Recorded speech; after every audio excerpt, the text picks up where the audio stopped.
I almost felt like she was saying to me, tell my story.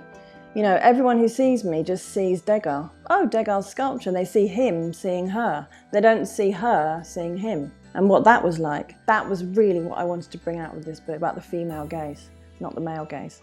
I went on a French exchange to Paris when I was 13, and I was studying dance at the time. And I was taken to the Louvre. The striking thing, I remember walking into the gallery and feeling quite bored with all the scenes of battles and royalty. And then this sculpture was just really striking.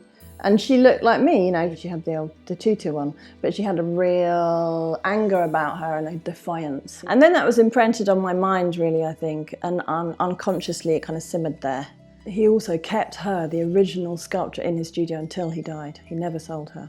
So there was a lot of resonance in that story, and I was wondering, what was that relationship like between him and her? And then I researched girls like her around that time, and they were brought up in the slums of Montmartre. They were very poor, and they only danced in order to survive. It was almost a form of prostitution. In the book, her father is a communard, a leading light of the Paris Commune, who died during the massacres.